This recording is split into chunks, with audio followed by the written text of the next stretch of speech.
አርእስተ ዜና የአሜሪካ አምባሳደር በኢትዮጵያ ኤርቨን ማሲንጋ በኢትዮጵያ የሚታየው ውጥረት ለማርገብና ዘላቂ ሰላም ለማረጋገጥ ዓለም አቀፉ ማህበረሰብ እየሰራ መሆኑ ገለጹ።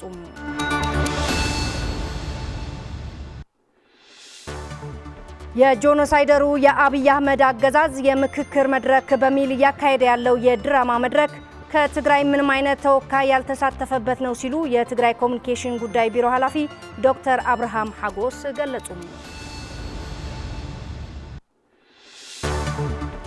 የብልጽግና ፓርቲ ያካሄድኩ ነው የሚለው ብሔራዊ ምክክር የሀገርን ቀውስ ለመፍታት ሳይሆን የከሸፈውን የብልጽግና ፖለቲካዊ ቅቡልነት ለማደስ የተዘጋጀ መድረክ መሆኑን የኢትዮጵያ ሕዝባዊ አብዮት ፓርቲ ኢሃፓ ገለጸ።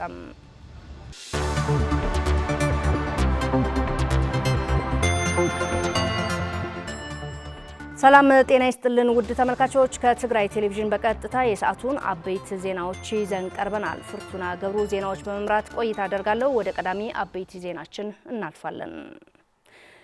የአሜሪካ አምባሳደር በኢትዮጵያ ኤርቨን ማሲንጋ በኢትዮጵያ የሚታየው ውጥረት ለማርገብና ዘላቂ ሰላም ለማረጋገጥ ዓለም አቀፉ ማህበረሰብ እየሰራ መሆኑንና ህዝቡ ሰላም እንዲያገኝ ብቸኛው መፍትሄ ሰላማዊ ውይይት መሆኑን ገለጹ። የትግራይ መንግስት ምክትል ፕሬዝዳንት አቶ አማኑኤል አሰፋም የትግራይ ህዝብና መንግስት ትናንትናም ሆነ ዛሬ ለሰላም ቁርጠኛ ነው ያሉ ሲሆን ችግሮችን በሰላማዊ ውይይት ለመፍታት ዝግጁ መሆናቸውን የአሜሪካ አምባሳደር በኢትዮጵያ ኤርቨን ማሲንጋ ጋር ባደረጉት ውይይት ወቅት ገልጸዋል። ታደሰ ልጅ ዓለም ተከታትሎታል። የአሜሪካ አምባሳደር በኢትዮጵያ ኤርቪን ማሲንጋ ባለም አቀፍ አሉ አባ ነጋ አየር ማረፊያ ሲደርሱ የትግራይ መንግስት ከፍተኛ አመራሮች በድምቀት ተቀብለዋቸዋል። የአሜሪካ አምባሳደር በኢትዮጵያ ኤርቪን ማሲንጋ የፕሪቶሪያዊ ሰላም ስምምነት ትግበራን በማጠናከር ወደ ዘላቂ ሰላም ለማሸጋገርና በትግራይ የተከሰተውን የድርቅ ተጽዕኖ ለመቀነስ እንደሚሰሩ ከትግራይ መንግስት ምክትል ፕሬዝዳንት አቶ አማኑኤል አሰፋና ከሌሎች ከፍተኛ ኃላፊዎች ጋር ባካሄዱት ውይይት ገልጸዋል። አምባሳደር ማሲንጋ አክለውም በመላው ኢትዮጵያና በትግራይ ያለው ውጥረትን ለማርገብና ዘላቂ ሰላም ለማረጋገጥ ዓለም አቀፉ ማህበረሰብ በአፍሪካ ህብረት መሪነት እየሰራ መሆኑን ገልጸዋል።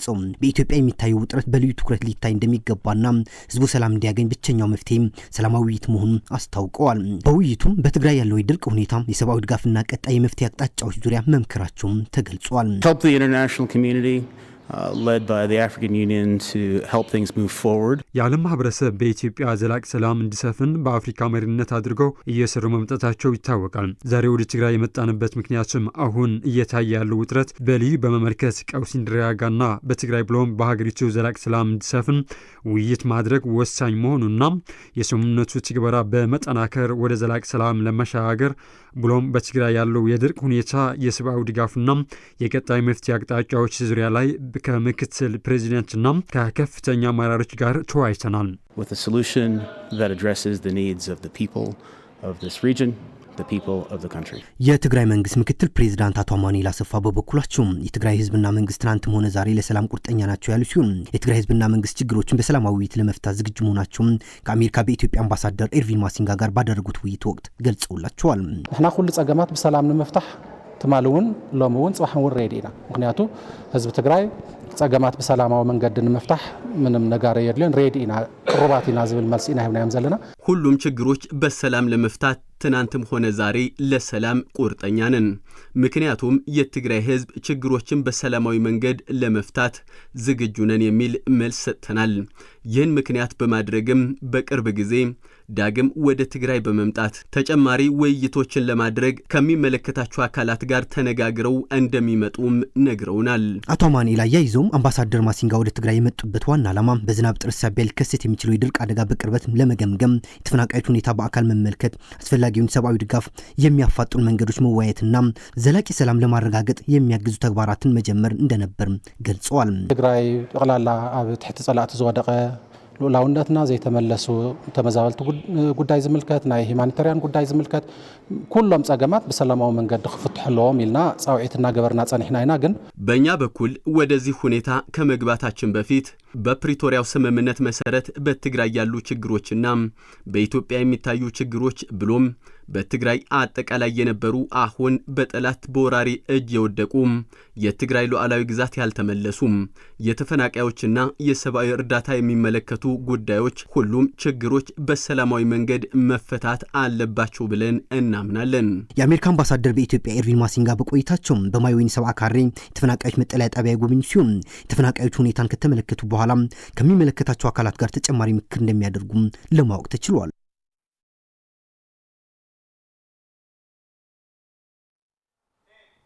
የጄኖሳይደሩ የአብይ አህመድ አገዛዝ የምክክር መድረክ በሚል ያካሄደው ያለው ድራማ መድረክ ከትግራይ ምንም አይነት ተወካይ ያልተሳተፈበት ነው ሲሉ የትግራይ ኮሙኒኬሽን ጉዳዮች ቢሮ ኃላፊ ዶክተር አብርሃም ሐጎስ ገለጹ። በስም ምክክር እየተካሄደ ያለው ተግባርም ፌዴራላዊ ህገ መንግስታዊ ስርዓት ለመቀየር ያለመ ሴራ ነው ሲሉ ዶክተር አብርሃም አክለዋል። ፍሬት ወልደመድን ተጨማሪ አላት።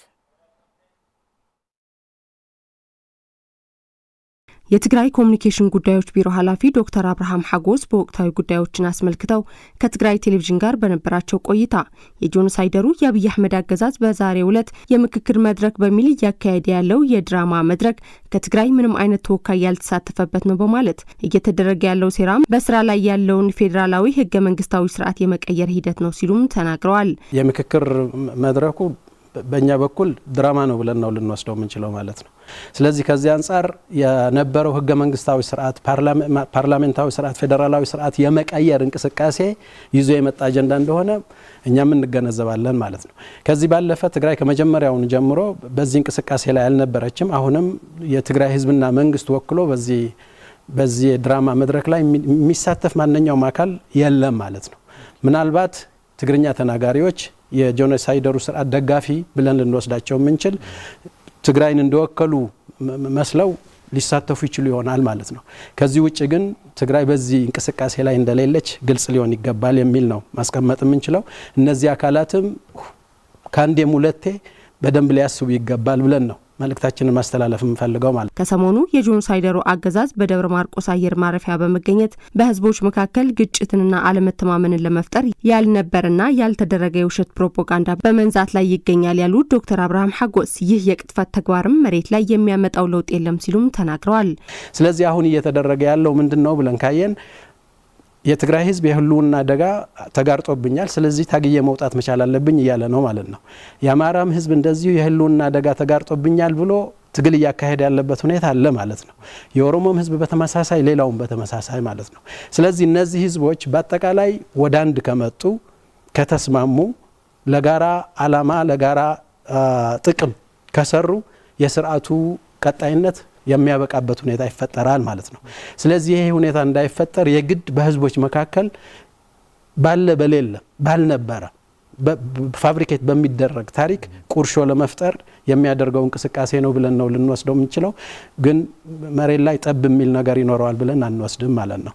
የጄኖሳይደሩ አብይ አህመድ በፕሪቶሪያ ሰበብ የትግራይ ህዝብን በማህበራዊ ኢኮኖሚያዊ እንዲሁም ስነልቦናዊ ቀውስ እንዲዳከም የያዘው እቅድ ባለመሳካቱ አሁን ላይ በሌለ የፕሮፓጋንዳ ዘመቻ ተጠምዶ ይገኛል ሲሉም የትግራይ ኮሙኒኬሽን ጉዳዮች ቢሮ ኃላፊ ዶክተር አብርሃም ሐጎስ ገልጸዋል። ለምንድን ነው በጄኖሳይደሩ አብይ አህመድ በኩል ያን ያክል ብዙ ጫጫታ እየተሰማ ያለው ብለን ከወሰድን የትግራይ አጠቃላይ ጥንካሬ የሚፈለግበት ሁኔታ የለም። በፕሪቶሪያው ስምምነት ሰበብ ትግራይን የማዳከም የመበተን እቅድ ተይዞ ስለነበረ ይሄ እቅድ ደግሞ ኦልሬዲ እየፈረሰ መሆኑን ስላወቁ ትግራይ በተሻለ ሁኔታ እየተጠናከረች ያለችበት ሁኔታ እየታየ ስለሆነ አጠቃላይ የትግራይ ብሔራዊ ጥቅሞች የሚባሉትን ለማስከበር ደግሞ ቁርጠኛ የሆነ አመራርም ህዝብም እየታየ ስለሆነ ይሄ ጉዳይ ስጋት እየፈጠረላቸው ስለሆነ በሁሉም መልኩ ወደ ጫጫታ የገቡበት ሁኔታ አለ ብለን ልንወስድ እንችላለን ማለት ነው።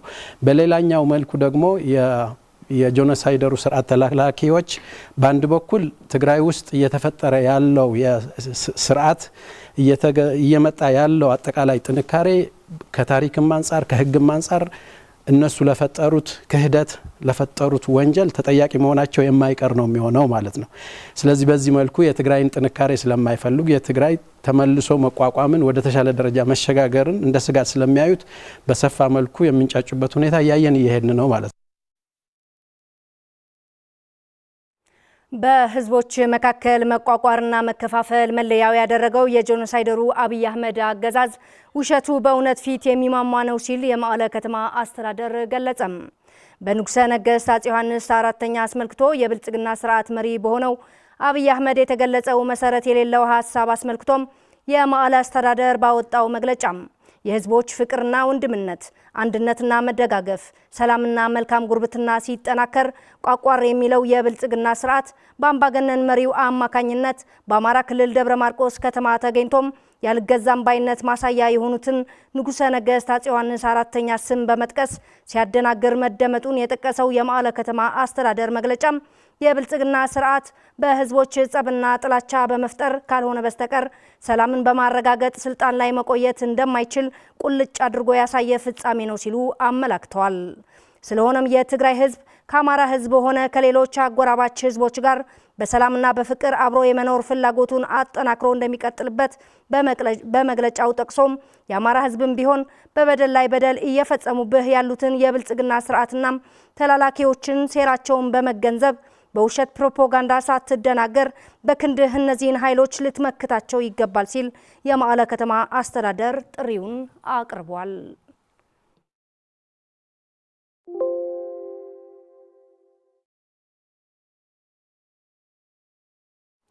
የትግራይ ሉዓላዊነትና የተፈናቀለው ህዝብ ወደ ቀየው መመለስ የትግራይ ቀዳሚ ብሔራዊ አጀንዳ መሆኑንና ይህንን ጉዳይ የሚያደናቅፍ ወይም የሚያዳክም ማንኛውም አካል ተቀባይነት እንደማይኖረው የትግራይ ነጻነት ድርጅት ውናት ገለጸም።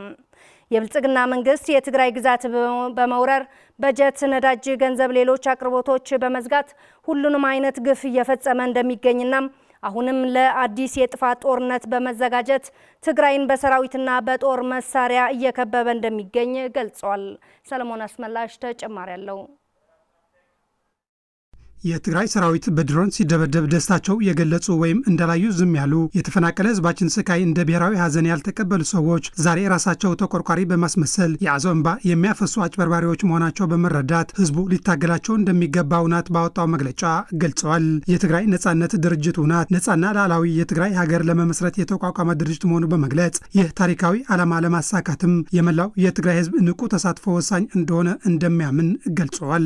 መግለጫው አሁን በዚህ ወቅት የትግራይ ህዝብ መሬቱን ተነጥቆ በወራሪ ኃይሎች ቁጥጥር ስር ገብቶ በታሪኩ አይቶት የማያውቀው እጅግ ከባድና ውስብስብ ፈተና እየተጋፈጠ እንደሚገኝም ገልጸዋል። ከ40 በመቶ በላይ ግዛቱ መነጠቁ፣ በሚሊዮኖች የሚቆጠሩ ሰዎች መፈናቀላቸውና መሰደዳቸው የመጨረሻ አስከፊ ስቃይ መከራ ውስጥ እንደሚገኙም አመላክተዋል።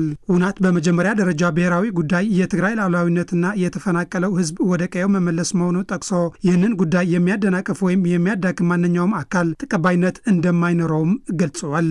መግለጫው በመቀጠል የብልጽግና መንግስት የትግራይ ግዛት በመውረር በጀት፣ ነዳጅ፣ ገንዘብና ሌሎች አቅርቦቶችን በመዝጋት ሁሉንም አይነት ግፍ እየፈጸመ እንደሚገኝና አሁንም ለአዲስ የጥፋት ጦርነት በመዘጋጀት ትግራይን በጦር በመሳሪያ እየከበበ እንደሚገኝ ገልጸዋል።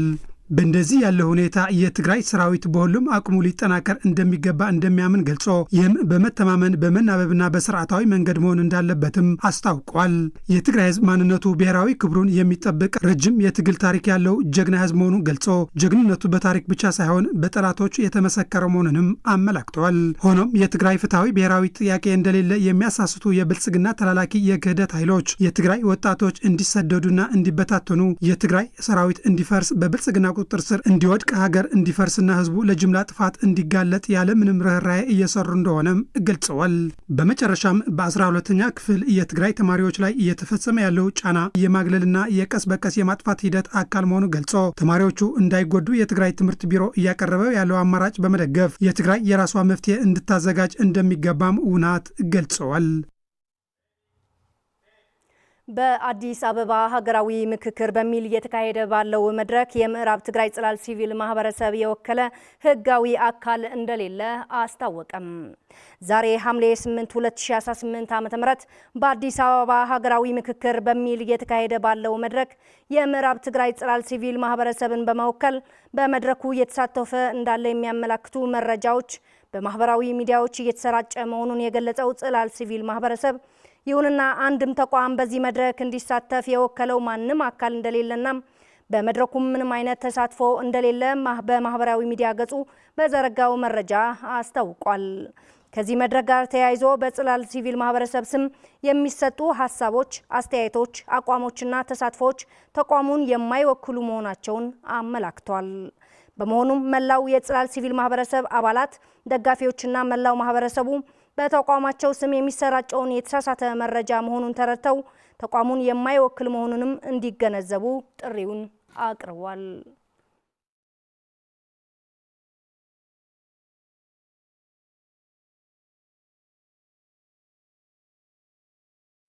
የብልጽግና ፓርቲ ያካሄድኩ ነው የሚለው ብሔራዊ ምክክር የሀገርን ቀውስ ለመፍታት ሳይሆን የከሸፈውን የብልጽግና ፖለቲካ ቅቡልነት ለማደስ የተዘጋጀ መድረክ መሆኑን የኢትዮጵያ ሕዝባዊ አብዮታዊ ፓርቲ ኢህአፓ ገለጸም።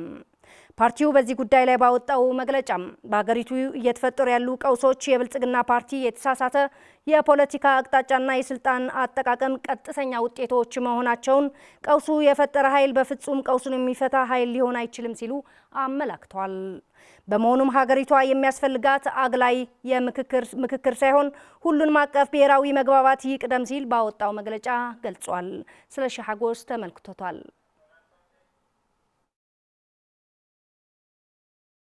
ታሪክ ራሱን እንዳይደግም አግላይ ምክክር ሳይሆን ሁሉን አቀፍ ብሔራዊ መግባባት ይቅደም ሲል የኢትዮጵያ ሕዝብ አብዮታዊ ፓርቲ ኢህአፓ በመግለጫው አሳሰበም። ኢትዮጵያ ዛሬ ከባድ በሆኑ የፖለቲካ ምጣኔ ሀብትና የማህበራዊ ቀውሶች ውስጥ ትገኛለች ያለው የኢትዮጵያ ሕዝብ አብዮታዊ ፓርቲ ኢህአፓ መግለጫ በየክልሉ የተስፋፉት አውዳሚ ጦርነቶች፣ የንጹሃን ሕይወት መጥፋት፣ በሚሊዮኖች የሚቆጠሩ ተፈናቃዮች፣ የህግ የበላይነት መፈራረስ፣ የኑሮ ውድነትና የተቋማት መዳከም በአጋጣሚ የተፈጠሩ ሳይሆኑም የብልጽግና ፓርቲ የተሳሳተ የፖለቲካ አቅጣጫና የስልጣን አጠቃቀም ቀጥተኛ ውጤቶች ናቸው ብሏል።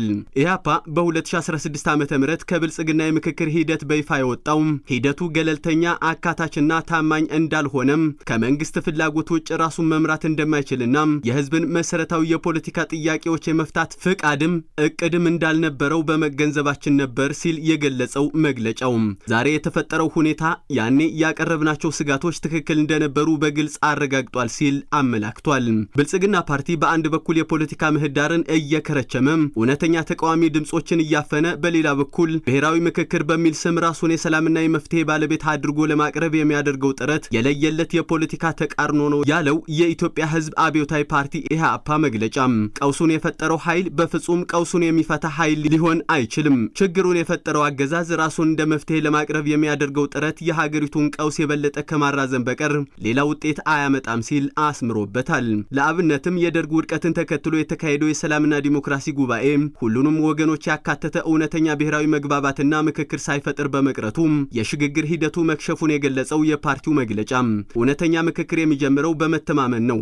መተማመን ደግሞ የሚመጣው የፖለቲካ እስረኞች ሲፈቱ፣ ጦርነቶች ሲቆሙ፣ የሐሳብ ነጻነት ሲከበር፣ ሁሉም የፖለቲካ ኃይሎች በእኩልነት ሲሳተፉና ሂደቱ ከገዢው ፓርቲ ተጽዕኖ ነጻ ሲሆን ነው ሲል አክሎበታል። እነዚህ መሰረታዊ ቅድመ ሁኔታዎች ሳይሟሉ የሚደረግ ምክክር ውጤቱ አስቀድሞ የተወሰነ የአንድ ግለሰብና ቡድን የፖለቲካ ትርኢት እንጂ የሀገር መፍትሄ አይሆንም ብሏል። ትግራይ፣ አማራና ከፊል የኦሮሚያ ክልሎች በዚህ ከመሰረቱ ጀምሮ ስሁት በሆነው የምክክር ሂደት ውስጥ ተሳታፊ ላለመሆናቸው በክልሎች ውስጥ እየተካሄዱ ካሉት የቃላትና የተግባር ጦርነቶች በተጨማሪም ከገዢው ፓርቲ በኩል ሐሳብና የትግል መንስኤ ላላቸው ዜጎችና ቡድኖች የሚታየው የአግላይነትና የማናለበኝነት መንፈስ ማሳያም ውጤትም ነው ያለው የኢትዮጵያ ሕዝብ አብዮታዊ ፓርቲ ኢህአፓ መግለጫ ይህ ኮሚሽን ካቀረባቸው የውይይት ሐሳቦች መሃል ዛሬ የአብዛኛው የኢትዮጵያን ክፍል በከፍተኛ ደረጃ እየፈተነ ያለውን የጦርነት መቆምን ጥያቄ አያካትትም ብሏል። በእርግጥ ካቀረባቸው ዝርዝሮች መሃል የሰላም ጉዳይ ተነስቷል። ሆኖም በህዝብ ላይ ያወጁትን የጥፋት ጦርነት ሳያቆሙ የሰላም ጉዳይ ማንሳት ከለበጣ ጭውውት ያለፈ አንዳችም ፋይዳ የለውም ያለው የኢትዮጵያ ሕዝብ አብዮታዊ ፓርቲ ኢህአፓ ለዚህም ነው የብልጽግና ፓርቲ ብሔራዊ ምክክር የሀገርን ቀውስ ለመፍታት ሳይሆን የከሸፈውን የብልጽግና ፖለቲካዊ ቅቡልነት ለማደስ የተዘጋጀ መድረክ ነው የምንለው ሲል ገልጾታል። ኢትዮጵያ የምትፈልገው ይህ አይነቱን የፖለቲካ ዲስኩርስ ሳይሆን በፍትህ፣ በተጠያቂነት፣ በእውነተኛ ዲሞክራሲና በህዝብ ሉዓላዊነት ላይ የተመሰረተ አዲስ የፖለቲካ ምዕራፍና የስርዓት ለውጥ መሆኑን የገለጸው የኢትዮጵያ ሕዝብ አብዮታዊ ፓርቲ ኢህአፓ ብልጽግና የሀገር ሀብትን እንደ ልቡ በመበተን ሊያካሄድ የጀመረው ብሔራዊ ምክክር የብልጽግና ፓርቲና መሪዎቹን ለማዳን እንጂ ኢትዮጵያን ለማዳን አይደለም ብሏል። የኢትዮጵያ ሕዝብ ከተጋረጠበት የህልውና አደጋ ለመዳን የሚያደርገውን ጥረት አጠናክሮ ይቀጥል ዘንድ ጥሪያችንን እያቀረብን ዓለም አቀፉ ማህበረሰብም ለፍትህ፣ ለነጻነት፣ ለዲሞክራሲና ለእኩልነት ለሚደረገው ትግል ያለውን አጋርነት ከመቼውም ጊዜ በላይ አጠናክሮ እንዲቀጥል እንጠይቃለን ሲል የኢትዮጵያ ሕዝብ አብዮታዊ ፓርቲ ኢህአፓ ለእውነተኛ ዲሞክራሲ፣ ለህዝብ ሉዓላዊነትና ለፍትህ የሚደረገውን ትግል በጽናት እንደሚቀጥል ዛሬ ሐምሌ 8 2018 ዓ.ም ባወጣው መግለጫ አስታውቋል። ከትግራይ ቴሌቪዥን በቀጥታ የሰዓቱን የአማርኛ ዜናዎቻችን እየተከታተላችሁ ትገኛላችሁ። ዜናዎቻችን ቀጥለዋል። ዓለም አቀፍ የአየር መዛባት በፈጠረው አደጋ በተለያዩ በርካታ የትግራይ አካባቢዎች እስካሁን ዝናብ አለመዝነቡ የትግራይ ገጠር ልማት እርሻ ቢሮ ገለጸም። የአብይ ጄኖሳይዳዊ አገዛዝ የጣለው ክልከላም በተጨማሪ በእርሻ ዘርፉ ላይ ከፍተኛ ችግር መፍጠሩ ቢሮው ጠቁሟል። ሰለሞን አስመላሽ ኤልኒኖ በፈጠረው አደጋ በተለያዩ በርካታ የትግራይ አካባቢዎች እስካሁን ዝናብ አለመዝነቡ የትግራይ እርሻና ገጠር ልማት ቢሮ ገለጸም። አሁን እንደ ትግራይ ስናየው ዘር ሊዘራበት ሊጠናቀቅበት በአክሱም አካባቢና በሰሜን ምዕራብ አካባቢ ዘር እየተዘራ ነው። ግን የተዘራው ግን ምንም ዝናብ የሌለበት ነው። ምንም ዝናብ የሌለበት ዞኖቹም 3 ዞኖች ምንም ዝናብ ያላገኛሉ። ደቡብና ደቡብ ምዕራብ ምስራቅ የሚባሉ ማለት ነው። ምስራቅና ደቡብ ምስራቅ የሚባሉ እስካሁን ዝናብ ያልጀመረ ምንም ዘር ያልተጀመረና ለማረስ ያልቻለ ሁኔታ ነው ያለው። እንደ ቢሮ ምንድነው እያደረገ ያለው? አንደኛ የአዌርነስ ስራ ነው እየሰራን ያለ ነው። ቀድመን ይሄ ከወጣ በኋላ ቀድመን ህብረተሰቡ እንዲዘጋጅ የጠል እጥረት በጋጠመው አካባቢ የእጥረት እንዳያጋጥም ቶሎ ብሎ እንዲዘጋጅ የአፈር መዳበሪያም እንዲወስድ ምርጥ ዘር እንዲጠቀም ቶሎ ብሎ በአጭር የሚደርሱ አዝርዕት እንዲዘራ ምክረ ሀሳብና የተለያዩ ስራዎች እየሰራ ነው የምንገኘው። ከዛ በተጨማሪም በመስኖ አካባቢ ያሉ በመስኖ ፖቴንሻል ያላቸው ብዙ ምርት ሊሰጡ የሚችሉ እንዲዘራ ከኤልኒኖ በተጨማሪ የአብይ አህመድ ጄኖሳይዳዊ አገዛዝ የጣለው ክልከላም በእርሻ ዘርፉ ከፍተኛ ችግር መፍጠሩ በትግራይ እርሻና ገጠር ልማት ቢሮ የአዝርዕት ክትትል ዳይሬክተር የሆኑት አቶ ኪሮስ ገብረመድህን ገልጸዋል። እንደ ፌዴራል የሚጠበቅበት ለትግራይ የሚጠበቅበት ሳይሆን የሚገባትም እያገኘት አይደለችም። የተለያዩ በቢሮችን ያሉ እንጆዎች ለምርጥ ዘር ተበጅተው የነበሩ ባጀቶች ቀርተዋል፣ አልተላኩም። ምርጥ ዘርም ልንገዛ አልቻልንም። ምክንያቱም ፕላን አድርገን ሽምዝርዝር የተጠቃሚዎች ለይተን የላክናቸው ባለው ተጽዕኖ መሰረት ብሩም ሊለቀቅ አልቻለም። ሊያገኘው የሚገባው የምርጥ ዘር ገበሬዎች እያገኘ አይደለም። በጣም በትግራይም አሳሳቢ የሆነ እየተጠቀምነው ያለ 1% እንኳን አይሆንም። በሜካናይዜሽን ማረስ ነው ፕላን ነበረ፣ ነዳጅ የለም። በጣም ነው የተጎዳው። አሁን ዝናብ ባለመኖሩ አንድ አርሶ ነው እየዘራው ያለው። በሁለተኛ በጣም አስቸጋሪ ነው። ዝናቡ አልነበረ። በትራክተሩም በሬዎቹ እንኳን የሉ። በሬዎች ስለሌሉ በአህያ ምናምን ነው እያረስ ያለውና ትራክተሮቹም መጥቶ ነዳጅ የለም። 30 ሺህ ነው ለአንድ ሰዓት እየከፈለ አቅም የለውም። በጣም ተቸግረዋል። ቢሮው ከቅድመ ዝግጅት ጀምሮ የተለያዩ ስራዎች እየሰራ መሆኑ የገለጹት አቶ ኪሮስ ችግሩን ለመፍታት ባለሀብቶችና ሌሎች የሚመለከታቸው አካላት ሚናቸው እንዲወጡም ጥሪ አቅርበዋል። መሬት ያላቸው ኢንቨስተሮች ትልቅ ምርት የሚሰጡ እንደ ሜዝና እንደ ማሽላ መዝራት አለባቸው። ራያ አዘቦና ራያ ጨርጨር ሽራ አካባቢ ያሉ በስፋት ወደሱ ቢገቡ በምግብ ራሳችን ብንችል። ሁለተኛ ኢንቨስተሮች ደግሞ ትልልቅ ጉድጓዶች በመቆፈር የመስኖ ኢሪጌሽን ቢስፋፋ ካሁን ነው መታሰብ ያለበት። ካሁን ታስቦ በየአካባቢው በክረምት ያጣ ነው በበጋ የምናገኝበት ሁኔታው መሰራት አለበት። ኦልሬዲ ሁሌ ተመጽዋች መሆን የለብንም። ራሳችን መቻል ራስ ኢንቨስተሮቹም ወደ ኢንቨስትመንት ቢገባ የግብርናችን ኢንቨስትመንት ካልገባበት ሊዘምን አይችልም። በተቻለ የነዳጅ ድጋፍ ቢደረግና የብር የሚያርስበት በትራክተር የሚያርስበት ቢመቻች በመጨረሻም ከሐምሌ 1 ጀምሮ በትግራይ እየተካሄደ ያለው ግብር የመሰብሰብ መርሃ ግብር በጥሩ ሁኔታ ላይ እንደሚገኝ በመቀለ ከተማ የዓዲ ሐቂ ክፍለ ከተማ ገቢዎች ጽሕፈት ቤት ገለጹ። በዓዲ ሐቂ ክፍለ ከተማ ለተከታታይ 7 ቀናት በነበረው ሂደት ከዚህ በፊት ከነበሩ ዓመታት ሲነጻጸር የተሻለ አፈጻጸም እንዳለው ተገልጿል። ስለሺ ሐጎስ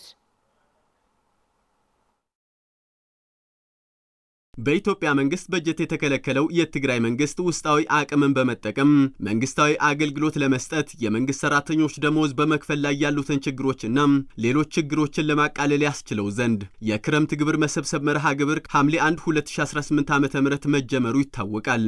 ይህ ግብር የመሰብሰብ ሂደቱ በመቀለ ከተማ ዓዲ ሐቂ ክፍለ ከተማ አስተዳደር በጥሩ ሁኔታ ላይ ያለ መሆኑንና ተጠናክሮ መቀጠሉን የክፍለ ከተማው የገቢዎች ክትትል አስተባባሪ አቶ ጎይቶኦም ወልደ ገብርኤል ይገልጻሉ።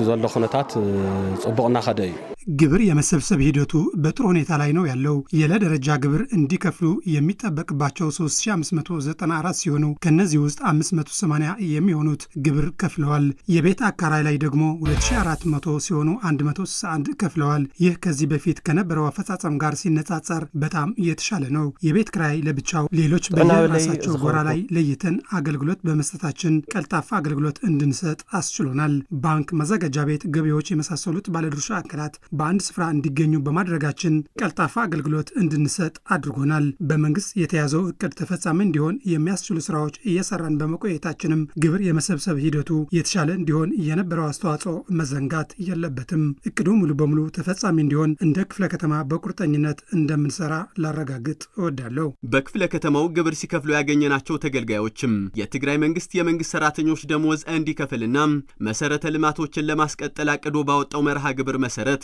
ግብር በወቅቱ በመክፈላቸው ደስተኞች መሆናቸውን ያስረዳሉ። ዝንከፍለልና ግብርስ ለአና እخل ይልጎደና ይሆነ በጣም ጽቡቅ እዩ። እየከፈልነው ያለነው የግብር መጠን ተገቢና ተመጣጣኝ ነው። በከፈልነው ግብር የመንግስት ሰራተኞች ደሞዝ መክፈያና መሰረተ ልማት እንዲሰራ ያደርጋል። በሚሰጠው አገልግሎትም በጣም ደስተኛ ነኝ። ብዙ ሰዓት ቆያለሁ አሊያም መመላለስ ይኖራል ብዬ ነበር፣ ግን በ30 ደቂቃ ውስጥ ባልሞላ ነው ግብር ከፍዬ ጨረስኩት። ዘሎ ሁኔታት ከንከለሁ በትክክል በቃ ሰካፊ አሁን ያለንበት ሁኔታ በጣም አሰቃቂ ነው። የመንግስት ሰራተኛ ደሞዝ ማግኘት የማይችልበት፣ የመሰረተ ልማት ዝርጋታ ሙሉ በሙሉ ቆሟል። ልማትም እንዲሁ የመንግስት ሰራተኛው በለፋበት ልክ ተጠቃሚ እንዲሆን እና ልማት እና የመሰረተ ልማት ዝርጋታ እንዲቀጥል ግብር በመክፈሌ በጣም ደስተኛ ነኝ። ቤተሰብና ማህደራ ሓደ መምህር ለምሳሌ መምህር ነው። ቤተሰብና ማህደራ አንድ ቤተሰብ የሚያስተዳድር መምህር ደሞዝ ማግኘት ካልቻለ በጣም ከባድ ነው። ልጆቹን ይዞ ጎዳና እንዲወጣ ይገደዳል። በመሆኑም ይህን ለማስቀረት ግብር በሰዓቱ በመክፈሌ ተደስቻለሁ። የ2018-19 ዓመተ ምህረት የክረምታዊ ግብር የመሰብሰብ መርሃ ግብሩ ሐምሌ 1 2018 ዓመተ ምህረት መጀመሩ ይታወቃል።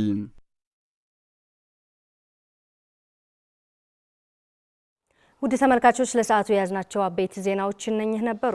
ሰላም።